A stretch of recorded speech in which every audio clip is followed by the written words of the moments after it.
Welcome to Season 3 of the Bonner Breakdown. The Bonner Breakdown is here to have conversations, to create connection, and find things to celebrate. So get your mug ready. We are going to celebrate the good report and give a cheers to the good report. In today's episode with Mayor Shelby Rognstad, we will talk about a lot of controversial topics. So buckle your seatbelt, enjoy the conversation, and feel free to interact on social media at Bonner Breakdown. Enjoy the show. All right, welcome to the Bonner Breakdown. It's Chris. I'm here with Mayor Shelby. Shelby, it's good to have you on the program again. Pleasure to be here, Chris, and hello to all your viewers. Yeah, awesome. Well, you know, the viewers are growing. I almost said the growers are growing. Hang on, I need more coffee. I just totally mixed that up. Do you have, we start every single show with a good report. Mm-hmm. We want to hear something that's good news from whatever's happening either in your world or something with the city. Do you have anything for a good report? Yeah, I think so. First of all, I'll say congratulations to the class of 2020. Come on, class of 2020. That was exciting. It seems like it's been pretty difficult to find things to celebrate about recently, and being called to attention in my house, hearing the honks and cheers as the high school kids and their families were driving through downtown last Saturday was really cool. So that's awesome. Yeah, it felt good, and we went out on the street and enjoyed that. So congratulations to that class. And last council meeting, the city council approved the site-specific plans for the Parks and Rec master plan, which is really cool because we've been working on that. It's been a community-driven master planning effort, which is part of the most robust master planning effort that the city's ever undertaken. We've got many master plans underway. The Parks and Rec plan is one of them, and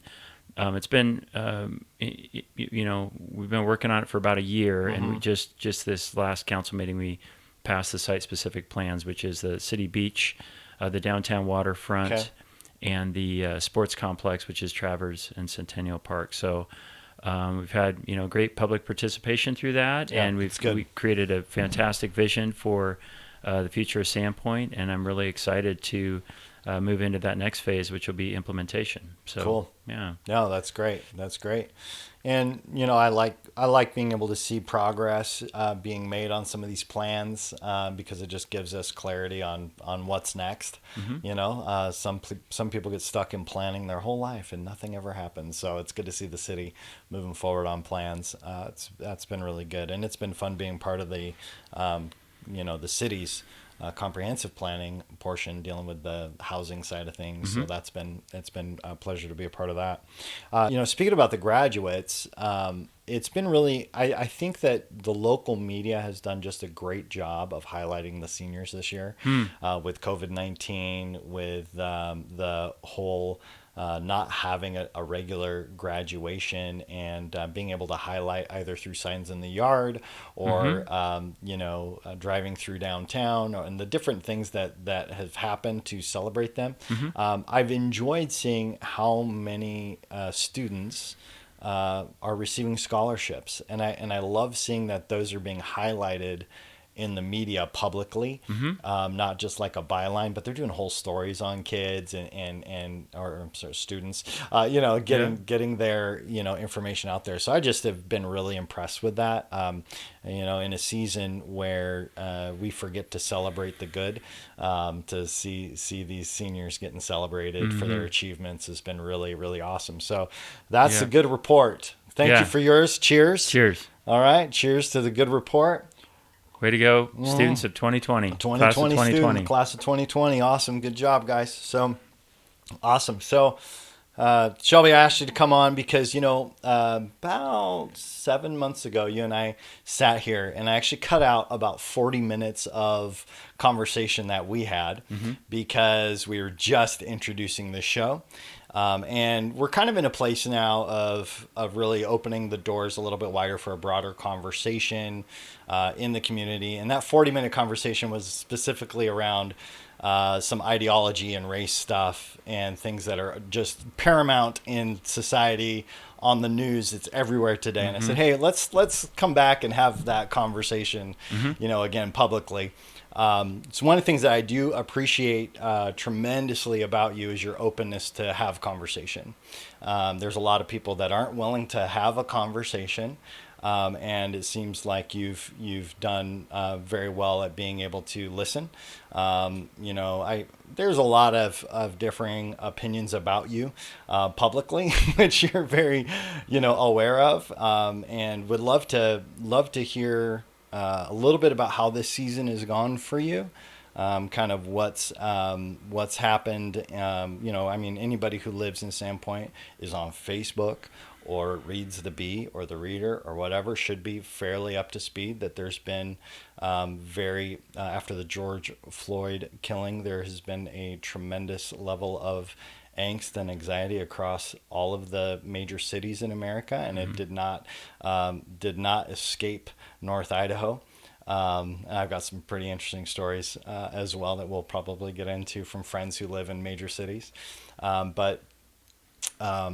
It is a difficult issue.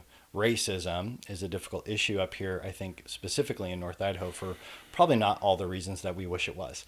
How's that been going for you? What's your process been like? The floor is yours. Yeah, boy, I could go on for the next few hours. This has been really a pretty remarkable time. And I think, this kind of caught everybody by surprise. Yeah. Certainly with what happened with George Floyd, we've seen that time and time again in this country, for the entire history of this country, but really, highlighted in the media many times over these last number of years. I'd say the last 5 years, we've just seen, there was a period there in 2014 to 2016, it seemed like, where it seemed like every 2 weeks there was an incident like that somewhere around the country. Yep. And of course, people are outraged, and it caught media attention, and there were some marches on the street, but nothing like what we've been seeing this last 2 weeks. And I think that, what that tells me, and I'm sure this is obvious to everyone out there, is that we're really, I think, at a turning point. Agreed. And this is, I think it was, this was the straw that broke the camel's back, so to speak. And, you could attribute it to a lot of things. I think most, a lot of, there's a lot going on right now. We've had, this is not a simplistic issue. It's very complex. That's right. Yeah. But I think one significant contributing factor is that we've been undergoing the COVID pandemic, stay-at-home orders, and that has really just thrown our society into a flux in a way that we've never experienced in generations in this country. And so, with that, you have a lot of people unemployed, a lot of people with a lot of free time on their hands who are extremely frustrated. And once again, it's those marginalized who are most impacted by the pandemic. And that goes across socioeconomic factors in a ton of different directions. That's right. But it does include race as well. So, That's right. Yeah, well said. And so I think this was, the tensions were already so high. There was already so much angst around racism, around structural racism in our society, around inequity, around economic injustice, and then so the ground was ripe for an event like this to come along and really just push everybody over the edge. And I was surprised to see, like wildfire, these riots and marches, I should say marches, and in some cases riots across the country. But, I think what was really shocking for many of us is what happened here in Sandpoint and other small towns across America. Sandpoint's not isolated in this process. It is, and I'm referring to, and of course everyone has been on social media probably in the last week and has seen all the chatter. But for instance, I did a post, I think it was last Wednesday. It was after the Tuesday night, march downtown, which was the first. It was the first Black Lives Matter march. I think it was the first one in Sandpoint for this event. and there was, I'd say roughly 50 armed citizens that came downtown and made their presence. And these were, not just like a concealed, sidearm, pistol. This was AR-15s and full body gear. Yeah. So that it was quite a presence. And, I think for many people it was, who haven't served in the military, it's probably the most guns they've ever seen in one place at one time. Yeah. And it wasn't, it wasn't a military, it wasn't a police force. These were just citizens out there armed. So, so I think that was pretty shocking for a lot of people. It first happened, I think on Monday night, it happened in Coeur d'Alene. That was the first that I'd heard about. And then it came here. And then just in the last few days, I've seen a couple of news reports come out on national media. There was a BuzzFeed article. There was a Daily KO that came out this morning.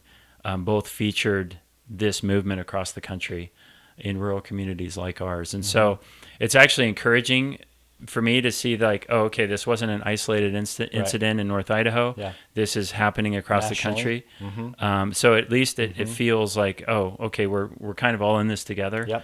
And there's somehow some comfort in that. Yeah.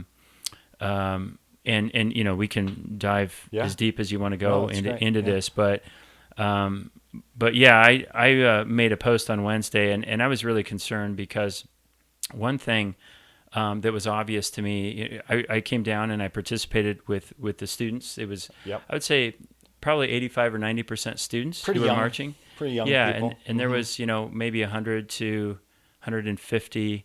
I came sort of late in the march, so I think a lot of people had peeled away. So there was maybe only 100 at that point. But I marched with these kids, and in the process, I also stopped and talked to several of the armed citizens. And so I was trying to, get as much of a perspective of what was going on down there as possible. What were you hearing from the armed citizens in that process? I had a great conversation with one man, and he told me, and this is what I heard from several of them, was that kind of their calling card was, or their mantra was, our Second Amendment protects your First Amendment. And so I heard that, and I heard that many of them were concerned about looting and rioting that had happened elsewhere in the country, and were had heard a rumor on social media, that there's some agitators coming up, and that kind of thing. And so they wanted to protect our community and our businesses. So I thought, and I can appreciate that intent, and that's that conversation that we had 7 months ago, where we got we weren't able to fit it all in. We talked a lot about racism and about power dynamics, and a lot of what this comes down to for me, and the way that I've been able to understand it best, is a difference between intent and impact. And for me, I always, often we have good intent, and I always try, of course, we all want to be good people, and we intend well. I think across the board, that's a good rule to keep in mind. That's right. That's right. No matter who you're talking to, that most people aren't malicious. That's right. So it's good. Yeah. And if there is somebody out there who has ill intent in their heart, then it's good to know that too. Yeah, it is. And good to identify that, call it out. So let's stop real quick though, because this is where it gets interesting, because a lot of people have such high political bias, that anyone who doesn't agree with their political agenda is already attributed with ill intent.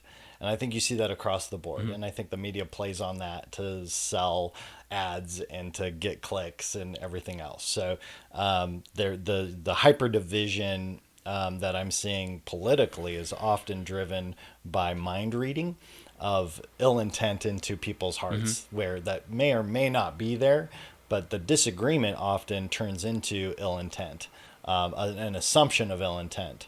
So that's just a little side note of what I observe. You know, when I've been in situations where people have attributed ill intent to me for whatever reason, and I always have to step back from that and go, okay, they don't know me, they don't have context, they don't, they're making an assumption, and then usually at that point, I'm okay. All right, they don't know, you know, like, all right, they're going to see what they want to see.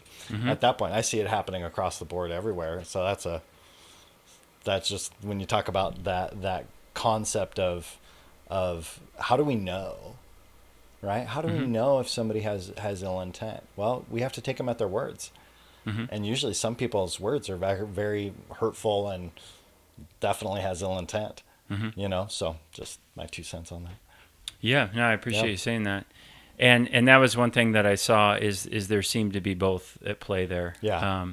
And I did speak with people who clearly they had the best of intentions that evening. And then I also heard from one in particular, and I saw actions that clearly, to me, in my mind, demonstrated, you know, ill intent. Yeah, and there was some horrific things that were posted on Facebook, and that's right. You know, things like that you're like, that's painful to see. Yeah, in our community. Period.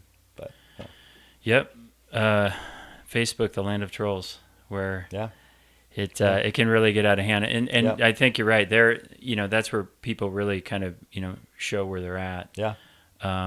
Because they're they believe anonymity gives them a little bit more courage. Yeah, but even though they're not anonymous. They're not. Yeah, it's crazy. Anyway, so one thing that, you know, became clear to me through that Tuesday evening and just witnessing that whole thing, you know, I got a number of people contacted me on social media and texts and whatnot, and we're just concerned about, oh my God, what's happening in our community. And this is, you know, felt like a militarized zone down there. It felt like we were in some, you know, like Rwanda or something, you know, somewhere where you see military or you know, people who aren't even military, but just, you know, armed people in the streets. And it's, you know, that's not how we are used to being. It's not normal. It's not normal in the United States of America. And so, you know, while I was there was 3 girls that came up to me at this march, and this was at the end, and they were concerned to go home because, and they were asking for help, and these are, you know, 16 to 18-year-old girls, and they had been, you know, photographed, and there was, and I actually have on video, there was a group that was taking license plate numbers of protesters, and, you know, photographing their license plates and that kind of thing. And then one of those people from one of those armed citizens was following these 3 girls as they drove away, and they got scared and came back, and at that point, that's when they, you know, connected with me, and we had a conversation with the police chief, and he encouraged them to call 911 and just to have it, you know, registered in that way. And so, you know, that's the kind of example of, you know, intimidation and harassment that probably not necessary. Not necessary, right? And so, you know, again, this, I mean, we can break this down all kinds of ways, and I'm sure we'll continue talking about this intent versus impact. But, you know, one thing from the police side that's clear to me after going through this is, you know, the job of the police is to prevent people from breaking the law. And, you know, we give them as much discretion as we can, and they try to just sort of, you know, be good citizens and encourage people to be good citizens. But in terms of, you know, protecting people from harm, you know, unless somebody's broken a law, there isn't really anything that they can do there other than just have a conversation with somebody. And so the police should not be reading minds either. That's right. Yeah, that's right. And so, but this is what, you know, where it became obvious to me that there's an issue here, that it isn't an issue that can be addressed with the police force, and that is that there was a lot of behavior that was happening there that wasn't technically illegal, it wasn't illegal. Even that, what I would call harassment and intimidation doesn't go to the level of illegal behavior. Certainly, having a full arsenal of weapons, down on Second Avenue isn't illegal. It's not, Second Amendment rights are. And Idaho is one of the most conservative states in that regard. That's right. Yeah. But there is a difference between what is respectful, responsible behavior, and what I would say what is ethical, and what is illegal. So what do you think? What do you think? When you look at the situation, what do you think happened to make a group of people say we need our guns downtown because there's a Black Lives Matter march? Do you feel like that's driven by what's the driver there? That's a good question. I think for not that you can read minds, but what's your thank you. No, I'm not asking you to deal with the intent issue from the standpoint of knowing it, but what's your idea? What's going on with that? Yeah, well, I think it's a couple things. One, I think there is legitimate, real fear that is pervasive in our society, and we are in the midst of a changing. There's so much change going right now, and we're not talking about this moment in time. Well, we are talking about this moment in time, but this has been something that has been building, through human history. Frankly, this is it really is something, and certainly for there's all kinds of ways that we can look back and mark it and mark. How this there's some watershed moments throughout history that are worth celebrating and amazing, and there's watershed moments of great tragedy, like you said, these moments in time that we mark it. Go ahead. Right. But we can talk. I can talk about a few of these that I sort of see right now, and one is just this changing the changing demographics of our nation. Yeah. We will be one of the first. We'll be the first majority white nation that at some point in the near future, the white will no longer be the demographic Correct. Majority. Yeah. So that just shows how much change is happening in the demographics of not just our nation. This is happening across the world, right? We see global travel. And immigration, and cross-cultural and cross-ethnic, marriage and cultural mixing and all this stuff. So, and this has obviously been going on for generations. So it's just, it's coming to a point where it's having a wholesale change in just what our makeup is as a society. Yeah. And then you add to that. The economic change that has been underway and continues, and of course that's driven by technology. It's driven by globalization. What are you talking politics. about in the change in the economics? What are you referencing? What type of change? We could talk about a lot of things. Energy, for example. We've gone.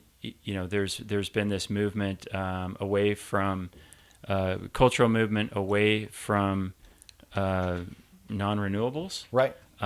Coal is a great example. I mean, you go back 2 generations, and Absolutely. A significant percentage of the population was working in either agriculture or energy and mining, timber. and the timber. Right. So all of those, those things have shifted. Yeah. Those things, massive shift. And so now we have this destabilization in terms of economic, opportunity and employment, that is just dramatically affects, our outlook for the future. And we growing up in generations in a farming community or in a farming family, or I had grandparents. My grandfather and his brothers all grew up working in the mine, down in Silver Valley. Okay. Yeah. And that was their. Because you're 4th generation Idaho. That's right. Right. Yeah. As much as people out there want to say I'm from California and go back to where you came from. You grew ironically, at least half of them are from California. Yeah. Well, but you grew up in Lewiston, right? That's right. Yeah. Okay. Yeah. So I have a firsthand experience of Yeah. what that was like, and then of course they worked in the my grandfather worked at Potlatch for a while in the Okay. mill. So Yeah. that was the majority of Idaho economy was either agriculture, mining, or forestry. Yeah. For its history, Right. as long as the white man was here anyway. Yeah. Yeah. And then it's just been in the last generation that is just totally turned on its head. Yep. And even when I moved to Sandpoint just 20 years ago, and there were 2 lumber mills in town. Now there's 0. Yep. Right? Yeah. And and then there's a lot of places we could go here, but the bottom line is that I'll go ahead and finish that. it's just that with that shift, and nobody's to blame for this. It's because of technology. It's because of culture. Absolutely. Right. But there's in that there's winners and there's losers. There's people who've had generations in let's say in forestry or in mining or whatever it is, and now they're destabilized. That's they're right. Now what do I do? And at the same time, the opportunities that college and education, or sort of conventional 4-year degree program, used to offer, doesn't guarantee you the kind of employment opportunities or economic advantages the education piece used to get you used to guarantee an upper level income, but because so many people have degrees, that has it's just flooded the market almost. It's just that the supply and demand issue with the degree. It's not worth as much as we wished it would be. I think that's absolutely true, but I also think that that we've had a decoupling from what education actually offers in terms of applicable skill sets for the current job market, and where the business, where the economy is really at, and what the needs are. And there's a huge difference. I was having a conversation with a couple of people from New York, and younger, and they have a socialism degree and a sociology. I'm sorry. Did I say that out loud? Sociology degree. And they're Antifa, right? No, they're not Antifa. I think they probably would be, prone to. We should talk about that. Yeah, too. we will. But they have a socialism degree, and the other one has a social work degree. So all my socials got mixed up. So with that, they can't find anything that's going to pay for their loans. Yeah. They can't find any job that's going to pay for those, and part of that is. Getting a degree in that field is basically like, okay, well, I have a degree that, and that's basically all they can show up with is like, I have a degree, unless they find something in that field. And you have to start at the bottom and put in a lot of work to get to a high paying job in those fields. So they're frustrated, now that they're out of college and what they thought they were going to do, it's not possible. So on the education side, that's a tough one. So the demographics have changed. They're changing, right? Just to bring this back. And the economics has changed. Education. Yep. So we've got a lot of factors that have created instability. That's right. At least for our region up here. That's right. Right. And it's very different down south. How that works in Tallahassee, Florida, or in Waycross, Georgia.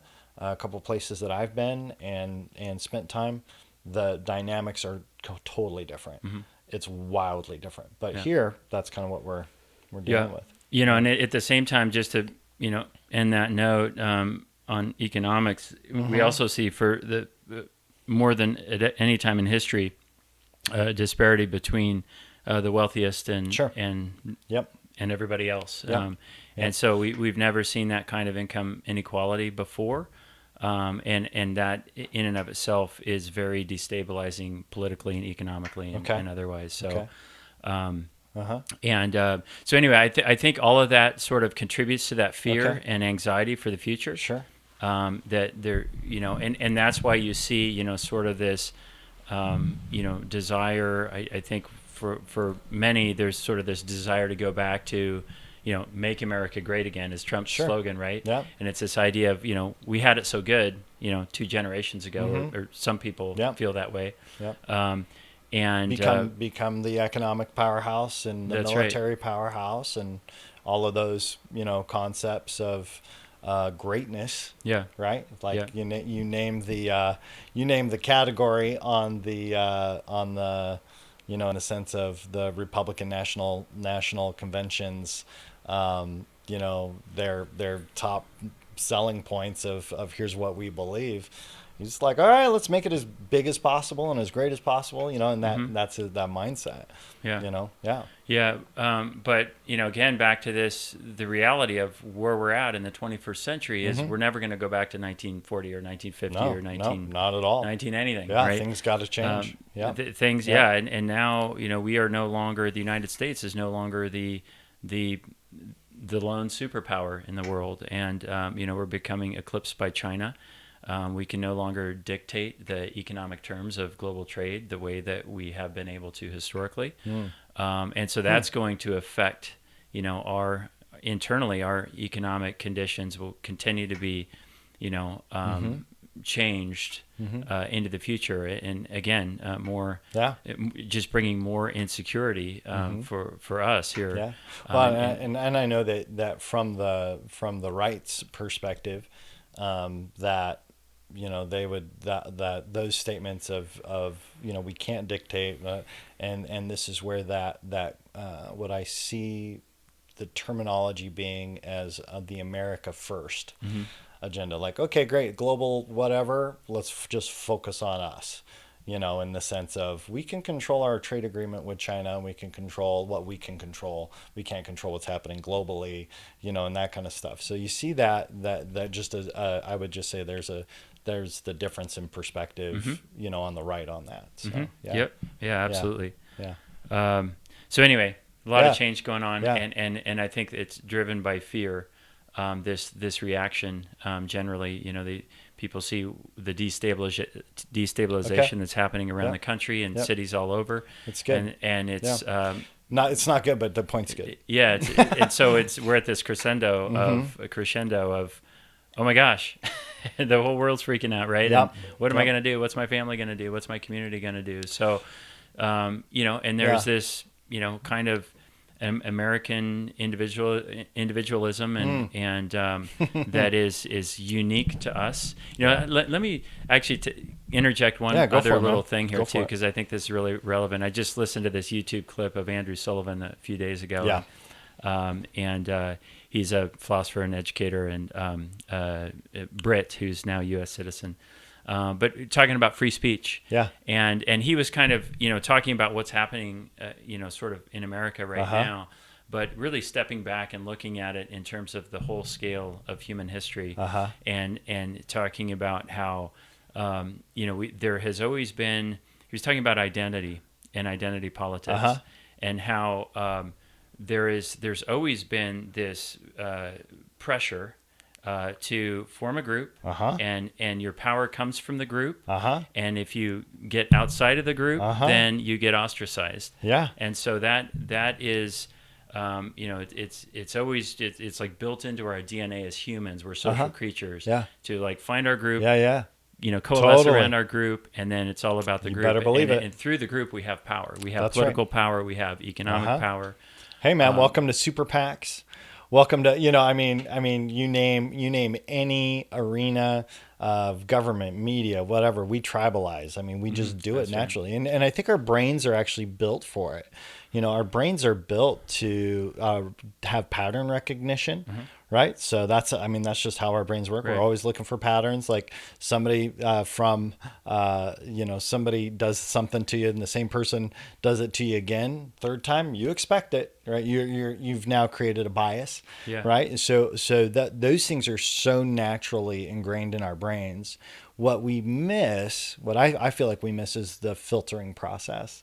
What do we use to filter the biases that we come into, finding a group, right? How do we, what are the filters that we're using? And I think, ultimately that's the biggest question happening is determining what filters am I going to use moving forward, for defeating so the concept of racism and bigotry is something that is been eternal and always been there. Like it's just part of human history.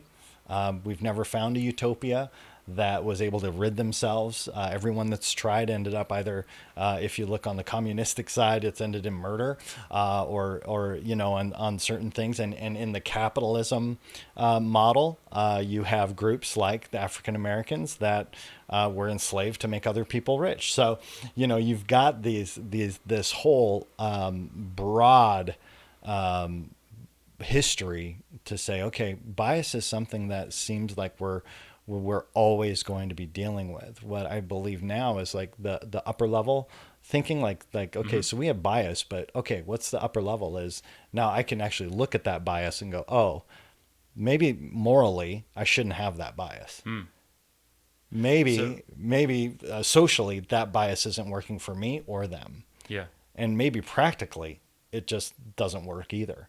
So I think that's ultimately where the conversation is going to be heading, hopefully, to create solutions to the issues that are plaguing communities, is to recognize, okay, we're all going to have some bias, but we need to filter it differently. So go ahead. Well, yeah, and to kind of finish my thought there. So the other thing that's at play here, though, and this is what Andrew Sullivan was talking about, right. is that in the 17th century we had the experiment that became America. Yep. And really, for the first time in human history, there was this idea of celebrating the individual and that individual autonomy, that the individual could have political power, that the individual could have economic power, and through the United States and the U.S. Constitution and ultimately the Bill of Rights, and all of those were a celebration of the individual and individual power, an individual against the whole state, in many cases. And that's and so this is sort of a relatively new kind of human idea. It is. And yet here we are at this time in history where we have both of these ideas kind of challenging each other. What's more important, the individual? Is it more important for me to say what I want to say and, carry my gun in public and, etc., or is it more important for me to, or is it, forming my group identity and accessing my power through that group identity? Is that sort of where I get political and power and find find security? And so those two ideas are at play right now, right? Absolutely. And I think that's part of what's going on right now too. Yeah, I totally agree with you. And I think the challenge with that is that I look at both and both make sense, right? I mean, and I think that is an amazing thing about what we've developed here in this American project is this idea of individualism and individual power and equality under the law, individual protections, individual rights. But and here we come back now full circle. Is there is a responsibility that we have in a democratic society if we want to have a society that really is equal and fair for all and equal opportunity for both political and economic power. And it requires a certain amount of self-responsibility, of course, and a certain amount of just good behavior. Right. How else can I say it, right? And and a perfect example of that. So with George Floyd, I mean, that's an example of where the state has failed us, and even with the laws that we have in place, we do have institutionalized racism in this country that does need to be addressed, and incidents like that bring it to our attention that this is a real thing. This is happening in our country. Yeah, I'll tell you, this is one of those sticking issues on the right around the concept of institutionalized racism. And what I hear happening is just how we define terms.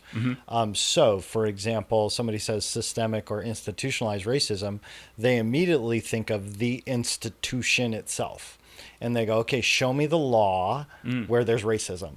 Well, that's all been removed. So there's no laws on the books that promote racism, because if they were, they'd be gone, right? Like our society won't tolerate it.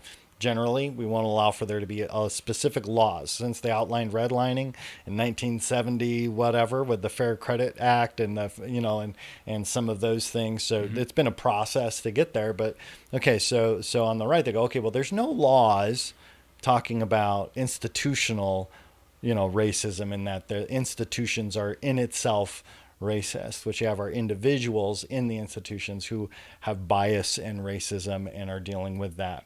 And then you look at, okay, well, here's what the data says, right? So we look at the systemic, Right. which I think systemic is more looking at so institutional racism, the right automatically will run to the law and go, legally, that's not there. Doesn't exist. Okay. So then when we talk about systemic, well, that's a little bit more amorphous term. It doesn't have clarity, as far as what it could mean, because if systemic, it's just everywhere. It's kind of in everything. And so then you look at the history of the African American community, and you look at the process that they've been in. You go, okay, so literally 50 years has gone since a lot of that institutionalized racism was removed. It's been 50 years. I think we forget how short this has been. Yeah. And how long does it take for a culture of individuals who've been within a system to discover their voice, to discover their capacity with what we would now on the conservative side, you would say now everyone's on the evil on a even playing field, right? Like, okay, so all the barriers have been removed, but we don't see what culturally is happening within those communities that had to find out how to survive in institutional racism. And so you've got generational things that are happening. right. You have a whole slew of things that are going on. And so the idea that there's no systemic racism, I think, is just on its face ridiculously false. Right. I think if you just pick apart what I just said, like, okay, there's this there are these bigger issues. So I talk to my friends. I have the honor of preaching in black churches. I've had the honor of preaching to a group of churches that gathered that were black churches and white churches in the Deep South, bringing them together and doing racial reconciliation services, where we're able to take ownership of the generational issues. Not the individual issue, right? Because we all have blind spots. Like, we all need to recognize we got blind spots and we need to deal with those. And so we need to deal with that and what's in our hearts. But then we also can try and bring some healing to an entire community through recognizing and humbling ourselves and going, okay, there's some generational things here. And so even in that process, being able to do that, it's very difficult for people who haven't seen it or experienced it or been around it to understand what that actually means. And this goes back to the concept of the media. Because I think the reason why there's people downtown with ARs and guns is because they're getting a nonstop feed of negative reports of rioting, looting, and that these people are like, there was a peaceful protest, which I don't think anybody's upset or mad at peaceful protests for Black Lives Matter. I don't see that being a large issue. You're always going to have a couple people that are going to have problems with it. So, but then there's the agitation piece and the rioting and the looting. And I think that kind of like, oh, I better be on red alert. So I think that's just driven. What's the thing that the media, the most powerful tool the media has is fear to sell whatever they're selling, right? Because if it was like you only had good news on the media, if that's all you had on every news channel was just good news all day, they wouldn't sell much. You must be watching the Bonner Breakdown. Come on, giddy up. Good report. So I said a lot. That was a huge mouthful. Yeah. But No, I just felt like dealing with this institutionalized racism piece. Here in North Idaho, we don't see it. Especially if you were raised here and you live here, you don't see it. You're only going to see what comes across on the screen for what's happening in areas, because we are not a diverse community.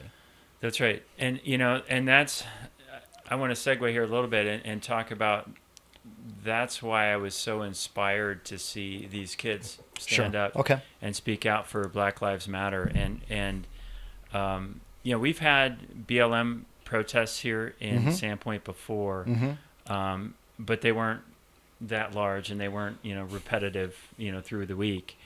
And so what I see that's different this time around is an extraordinary level of youth engagement. And I see young people not taking their cues from, parents or anyone else. They are taking the initiative to come together and stand up and speak out on an issue that they're passionate about.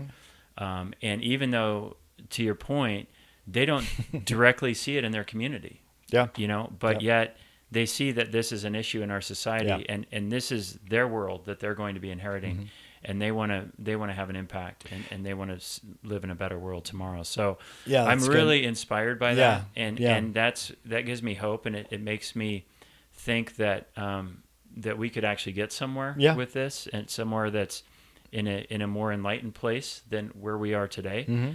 That feels ultimately feels safer and more equitable for everybody. So I'm really hopeful for that. Yeah.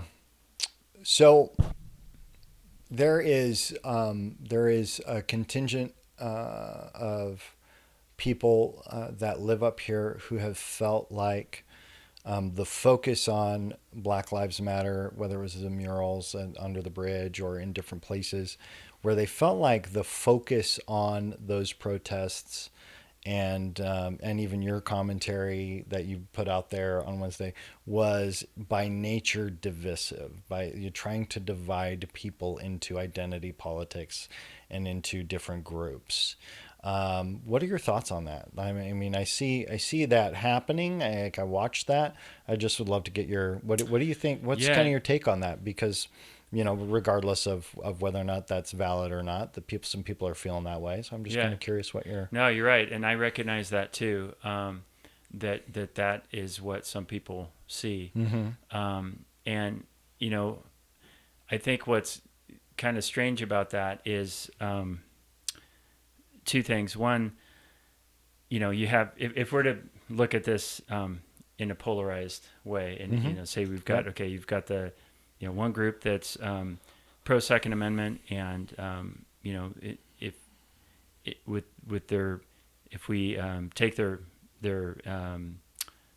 we take them at their word, their intent is to protect their community, right, and even protect First Amendment speech, and then the other group. They are wanting a society that is that treats people of color fairly under the law, and that group too. We have this situation where we do have. This is interesting. Let me diverge here for one moment, because if you were to what I think is interesting is those two groups that have some things in common. Absolutely, they have things in common. I think I want to focus on that a little bit, because I would say that both groups would have a complaint that that the state has a monopoly on violence, and that's why people show up with AR-15s down on First Avenue, because either they don't trust or they don't have faith that the police are going to be able to get the job done. That was my first thought. Right. That was when I saw that. My first thought, they do not trust that the police are going to be able to do their job. That's right. That was my they need to be the ones to take care of it. And what are the Black Lives Matter protesters protesting? The fact that the police are not doing their job. Yep. Yeah. So the irony is not lost. Yeah. So I think that's really important to lead with, and this is not, and I'm just kind of, as an elected official, I feel like I'm kind of in the middle of this, and I can, see both sides, and I think that we're very fortunate in this community to have an excellent police force that has the privilege of having all the training that many of these protesters are calling for around the nation. Things like automatic police cameras, all of our officers have had for years now, which is something that other protesters in cities across the nation are calling for. Yep. So, and a lot of the de-escalation training, the mental health training. So all of these things, and even the defunding police movement, which when I first heard that, I'm like, what is this about, right?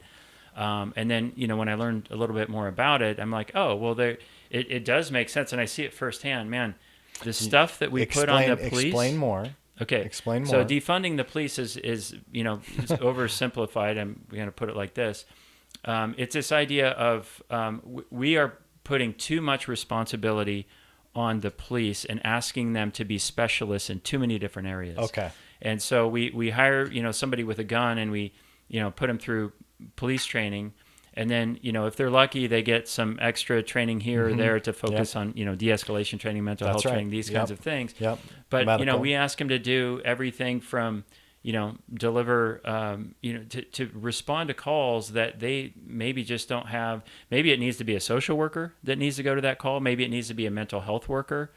Maybe it, needs to be, most often what's most needed in most situations is like de-escalation training, right? In any kind of violent situation.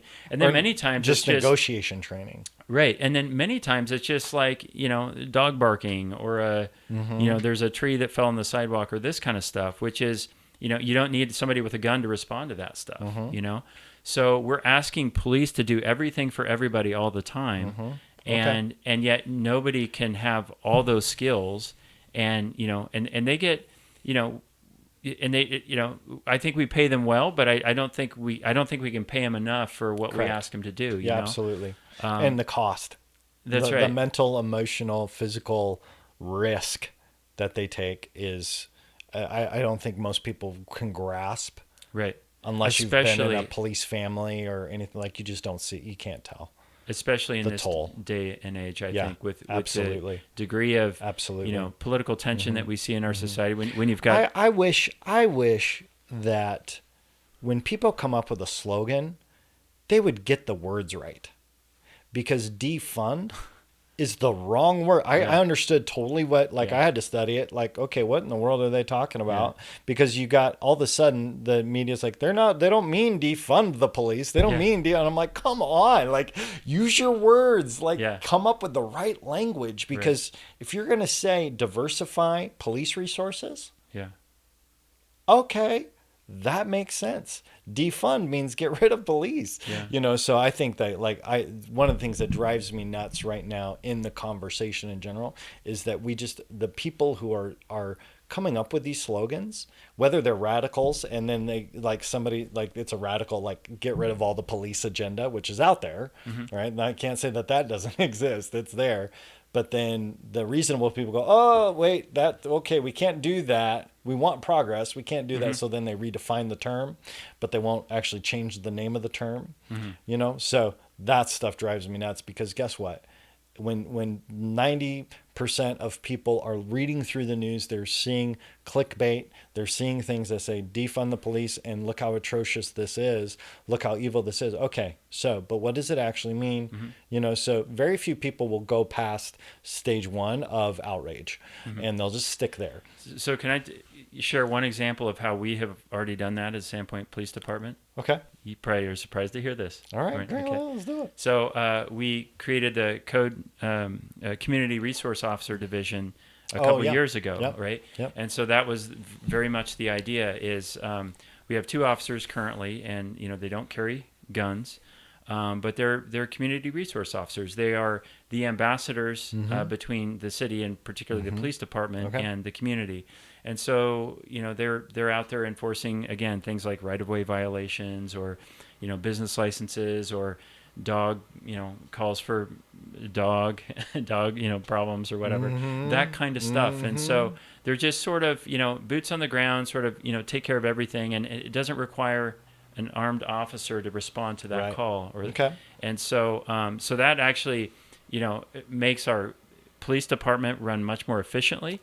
It creates better relations with the community, between the police force and the community, and it actually reduces our cost, in terms of budget for the police department. So, so that's one example of one of the things that we've done, and And we can go further with that. It is more challenging, I think, for a small city police department. Totally. We've only got a staff of 20. Well, and so you know what's beautiful is that as a city, as a municipality, you guys get to make the choices on how you want to move forward in allocation of resources, right? And that debate gets to happen within the city. The debate gets to happen locally, right. and I think that's how it's supposed to be. I think local governance is key to a thriving community and getting involved and taking care of that stuff. I want to go back to your previous I was previous about comment. to go back to Okay, so go ahead. So because we were talking about what these two groups have in common, Yeah. and this is for me the most ironic, is this idea of anti-fascism. And so we go back 80 years, and here the United States of America, along with the rest of the Western Bloc, was in a fight against fascism, right? Yep, and its many varied forms. That's right.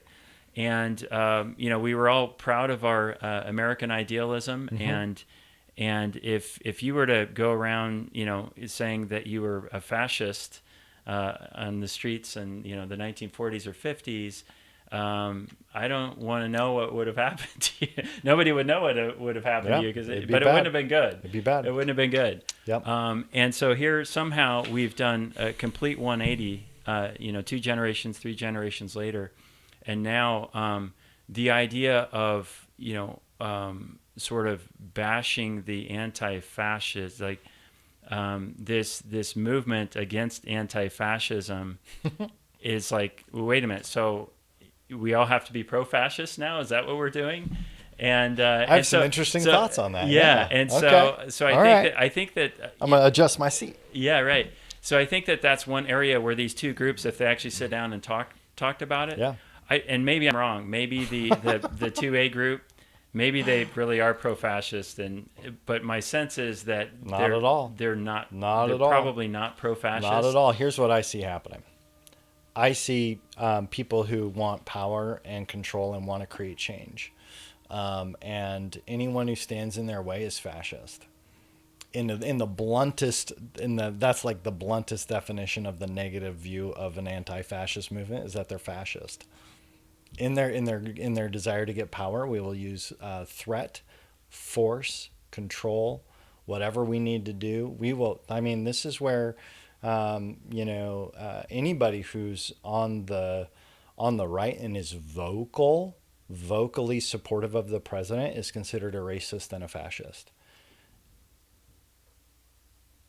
So, because we have different ideologies around how how economics should work, or how to diversify the economy, or how to go about some of these things, it's turned into the word fascism. The word fascist, I think, has become the new form of calling people racist, when they really aren't racist. They maybe have some bias that they're not aware of, but they wouldn't never intentionally be racist towards anybody. But you don't agree with me on something, you're racist.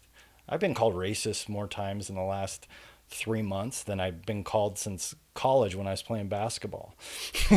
So that was the only last time I was ever called a racist, was playing on a team with all black people, and I ended up just whooping this other kid who was black, and he called me a racist. He was so mad that he just called me a racist, and so I was like, okay, whatever. But the last 3 months, I've been called racist in DMs and in text messages for having different guests on my show. And I'm like, okay, they don't know me, so I just kind of let that slide. But I think that the same thing goes for if you have a differing political opinion. Now the mantra is that you're fascist, So and I just point to this concept of, okay, what is fascism, and how is that actually being shown to be true? Okay, like how is that being played out as a true statement in word and in action, both, right? Because I can't read people's minds. Everybody seems to read Trump's mind in just an amazing way in the media. That everyone's got, they've read his mail and know exactly what he's fearing and thinking, and like all this stuff. I don't listen to any of that, because I take people at what they say and what they do. So, okay. So, Or what they tweet. or well, exactly, and what they tweet. And let me tell you, I've not been real happy with what's been coming on Twitter from the president recently at all. And I've been a fairly open-minded Republican, when it comes to Trump and all that stuff. I'm not been real happy. I'm glad he took some tweets down. He actually took some tweets down. I was like, oh, this is great. Finally, like, he didn't apologize for it, but that's not his MO. So, but he took some tweets down that I think were somewhat harmful. But I think that the concept of being fascist is more about political power than it is about what actual fascism is. When you look at creating opportunity zones, you look at creating, the concept of freedom, economic freedom, capitalism, and embracing capitalism fully is the opposite of fascism. And so it's just a little hard to wrap my head around so 2016, in the middle of the election, Glenn Beck, who's a very famous personality on the right, came out and declared Donald Trump was a fascist. Right. So that he's got these marks of, his personality is on this level of persuasion is so high that, he could get away with anything. And, he must be, made this whole thing together that he was fascist, and watched his actions over 2 years and came back and apologized and was like, I was so wrong. He's anything but fascist. Right. But, a lot of people, even on the right, were like, yeah, it looks like this guy could be. But then, you watch what someone actually does and how they govern and that kind of stuff, and it changed a lot of people's minds. So that's my 2 cents from the right side perspective on the fascist thing. You don't see any, of course you got some militant groups on the right, but you don't see them usually going out, and I think there's one, right? The Proud Boys, that would go out and fight with the anti-fascist people. Most people on the right are like, yeah, do whatever. You want to have your, you want to have your protest, you want to have your thing, you want to call people whatever, great. They don't, Yeah. So it's kind of more open. Well, that may be their intent. Okay, so Okay. now we go Great. full Perfect. circle back to Yep. intent and impact, because here we go back to last Tuesday, and the impact of having that many guns down on our streets, that showed up for a peaceful protest, predominantly high school students, and I'm going to just set aside sort of there were overt actions of intimidation and harassment, which is unacceptable. sad and unacceptable and unfortunate. Absolutely. But I'm going to just set that aside, because that was just part of what happened. Right. But I'm just going to talk about just the idea of having 50 assault rifles down on First Avenue, just in and of itself, right? Even if those people had the purest intent and were nothing but respectful to the protesters, and to the business owners, et cetera. And the impact of that, and this comes back to, again, just this idea of being, a good citizen, right? And while I understand, those people were responding to a perceived fear or threat, they were responding out of fear to a perceived threat. That I kind of have a hard time with, because that to me is pretty absurd when, given just when you look at what that threat was on its face. It's like, really? Come on, is that what you believe? But I'm going to just put that aside too, and just look at it for, what it was. And having gone around and I've spoken to as many of downtown business owners as I could. I spoke to the protesters there. I watched the interaction between the protesters and the armed people. And what's been obvious to me is that the impact of that armed citizenry downtown was it was oppressive. It was intimidating. It created fear within the customers It's a as culture well clash. as that's right. And but the reality is that, like, there's a difference here because the effect is, and so now I when I go around and I talk to these business owners, like, and customers, they don't want to say anything. Why don't they want to say anything? I know why they don't want to say. They've told me why they don't want to say anything. They're afraid that there will be backlash. That if they say something, that they will be further intimidated. They will be targeted. These groups will come and literally, like, camp out in front of their business with their guns. So this is like the worst nightmare for any downtown business owner. Wow. Right. Wow. So and this Well, is that's super helpful feedback, because that's one of the things that I think whenever there is intimidation and people feel intimidated, one of the last things that they do is tell people. It's almost the last thing that people do is go, I'm intimidated. I'm afraid something's going to happen. That's right. So that's good to say it. It's good to bring that forward, because people that have a good intent but might not understand their impact. Right. And, to say it another way, when I saw these, I was kind of in the middle of the march and the kids sort of coming around, they were coming off the bridge and they were going under the bridge and coming around the corner. And so I'm just a little bit behind the front of the group of kids, and they come around the corner and they see a group of armed men up in front of them on the trail. And I could just see them, like it was like they hit an invisible wall and stopped and started to turn around. And I could just see the fear, right? They were afraid to walk into this, group of armed men. And at that point I, ran to the front of the line and, like, come on kids, we got this, kind of, cheered them on. And they turned around and they continued on. But that was, again, an example of subtly what's going on here. This is a power dynamic. It is. You've got a group with, that's armed, and whether they think they're being intimidating or not, whether they think they're being oppressive or not, that's the effect. Yeah. Because, and the reality is, that group can say, oh, well, you should just, get over it. Right? Well, that's like, try using that in your marriage. Yeah. Right? Doesn't work well. Yeah. Yeah. No, that's really good. For me, just personally, I think that there is, because there is a lack of conversation, like what we're having, I would say I lean pretty far right, and I think you lean a little more to the left. That's what everybody says. That's what they print in the paper. I've never heard it from your mouth, but that's kind of the concept. Like, okay, you lean left, and there's not many forums where we can dialogue and then give each other honest feedback. I love I love spending time with you just because we get to have these conversations. And what's great is that you've given me really honest feedback to say, I think that's full of crap, right? Like, yeah, but I don't buy that.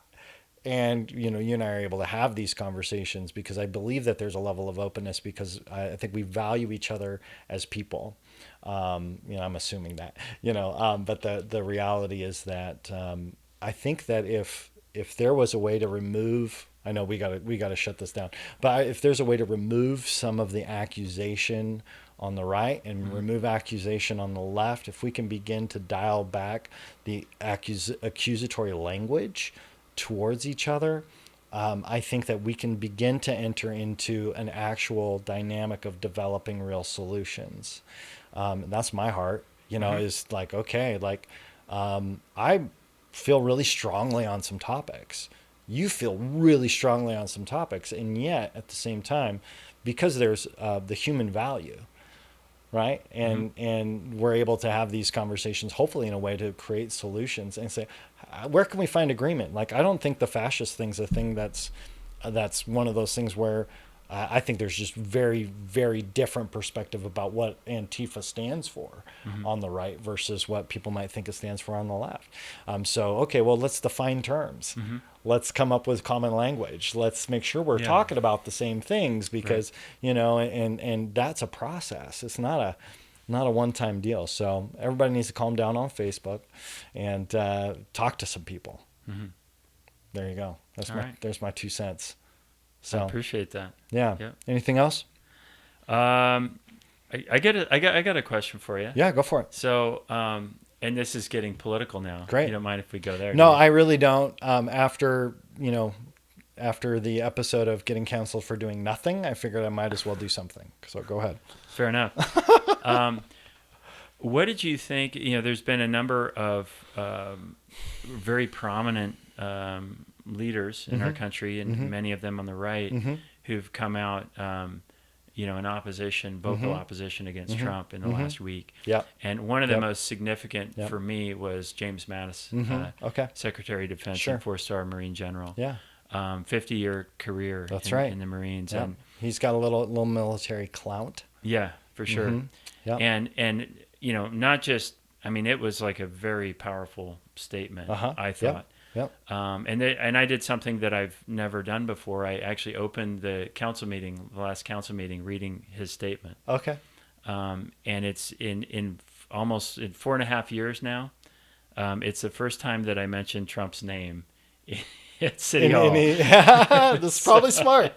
Probably smart. It's a divisive arena. Here's what I'll say about that.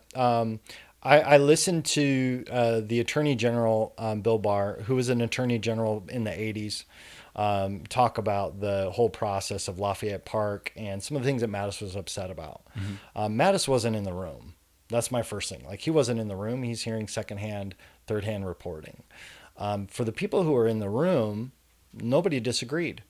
Everybody was on the same page. For the people who are in the room, whether it's Mark Esper, Bill Barr, or Trump, or the vice president, or these people who are having the conversation about potential military, National Guard, when do we use them, when is it appropriate to use them, and they were all in agreement. That's the absolute last resort, and let's lean on the locals to make sure and give them the support that they need. Let's let them make the request. We won't force it.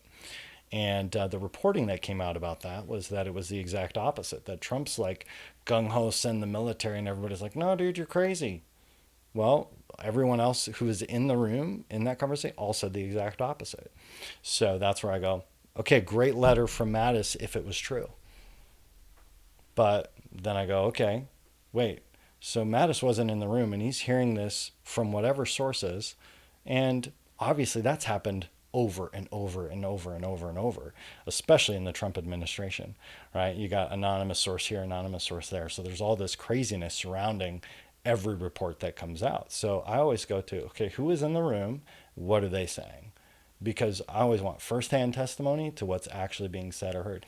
Now, it could be this total where they're just all lying flat out about what's being said, but I have to intentionally read their mind and vilify their character to do that. And I didn't do that with Obama or any of the people in his administration when things were kind of like, what is happening? I'm getting all these crazy reports. Oh, what was said in the room? Okay, I'll believe that. And that's just how I've learned to operate with media. So that's my 2 cents on that. I thought it was a powerful letter, but then I'm like, okay, wait, we get very conflicting reports from the people in the room. Well, might be different. Lafayette aside, that was one component in the letter, but it was a much broader, statement about where we are at as a country. Yeah. And it was a powerful, good letter. Leader. Yeah. Okay. Yeah.